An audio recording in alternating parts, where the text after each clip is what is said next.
Hollywood, 2003. The lights, the glamour. A young woman, she arrives ready to, chase her dreams. And then, poof, gone. Just like that. The story of Christy Johnson, it's a case that, well, we're taking a deep dive into today using the Dateline podcast, Murder in the Hollywood Hills. Trying to figure out, well, what happened? It's a case that really gets to you, all that fear, the uncertainty.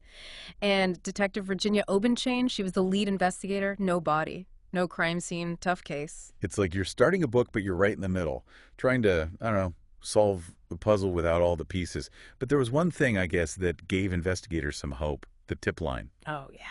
Over 500 calls, can you believe that? Yeah. And the scary pattern, it started to, emerge. Right. Lots of women calling in, describing this guy. He fit the description of Victor Paleologos, the main suspect in Christie's disappearance. And the weirdest thing, he kept using this movie pitch, a James Bond film, a lot of the time. So it wasn't just random, right? It sounds like he was following some kind of plan. It does. Like a script. And there was one call in particular from Paul Cady. He was a realtor. He'd shown Paleologos houses, places in the Hollywood Hills, just the week before Christie vanished. Katie's story is, well, creepy. Paleologos acting really strange, he said, opening drawers, screaming to check the soundproofing. Yeah. It was like he wasn't really looking at the houses, You're right. It's like he was checking the place out for something else entirely. And this is where it gets even weirder. Paleologos, he's arrested. Stealing a BMW, using an ID he took from one of the houses he saw with Katie. Yeah, that stolen BMW, it ties Paleologos right to those houses, the ones he was viewing. It's like a big flashing sign. This guy is bad news. For sure. And then you have Christine Klugen. She was an aspiring actress. She met this guy, John Marino, he called himself, back in 1989. So this is, years before Christie disappears. Takes her to this fake industry party, Bonaventure Hotel. And, well, things get really bad. Christine's story, it reminds you that Hollywood, it has a dark side. Dreams turning into nightmares, What she describes, it's a planned attack, and, well, the details are really chilling. Ropes by the bed. Those rehearsed apologies. This wasn't just some date gone wrong. This was something way worse. Absolutely terrifying. And what's even worse, despite Christine, she was so brave reporting the assault, but Paleologos, he was acquitted of the worst charges. He got away with it, basically. And it seems like that, I don't know, maybe it emboldened him. Detective Obenchain, she found all these other incidents, disturbing things in his past. A drug-drink incident at LAX in 1991, and then an attack on his ex-girlfriend in 1996. So there's this pattern starting to show up. Violence against women. And he always seemed to kind of, get away with it. Plea deals, work in the legal system. He always managed to slip through the cracks. Like he was playing a game, right? He knew how to work the system. And Christine, well, her case, sadly, it wasn't the only one where he got away without being held accountable. But let's go back to Christie.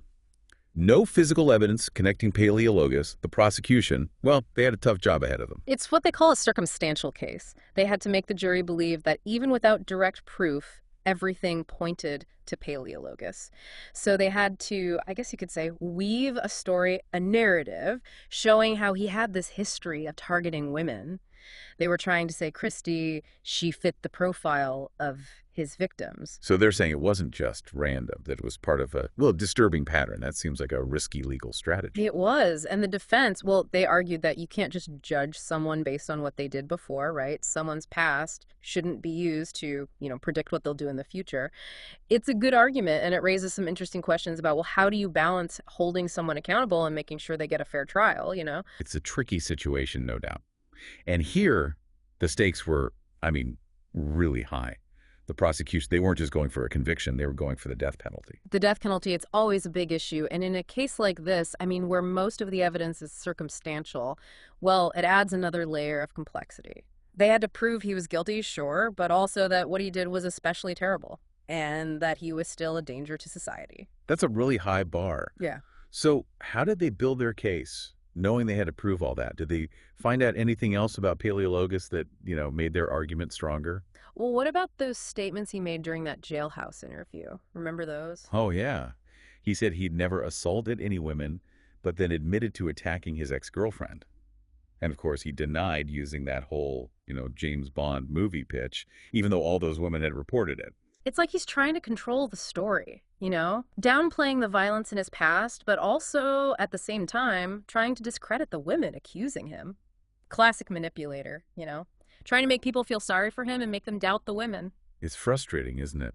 Seeing someone trying to manipulate things like that, when you know it's at stake for Christie and the other women. It reminds you that the justice system, it's not always about finding the, absolute truth. It's about presenting the story that makes the most sense, the one that the jury believes and leads them to a verdict. And in this case, the prosecution, they had to work around the fact there wasn't much physical evidence and that Paleologus was, trying to manipulate things. They had to convince the jury that he wasn't just dangerous, but that he was a cold-blooded killer. Makes you think, doesn't it?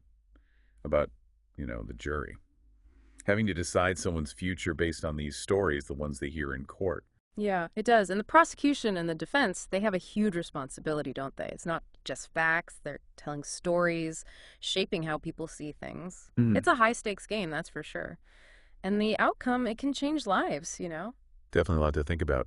You mentioned before that this case, it really gets to you.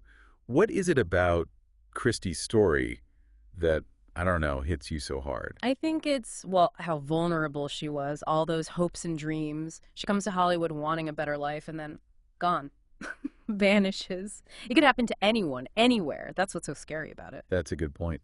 Even in Hollywood, where dreams are supposed to come true, there's still darkness. Makes you wonder, how many other stories like Christie's are out there? Stories we'll never hear, mysteries no one will ever solve. It's a chilling thought.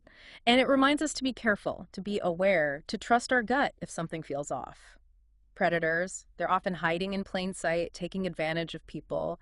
And in a world that feels so, unpredictable sometimes, it's a reminder to have hope, to support each other, and to never stop fighting for justice for those who can't speak up for themselves.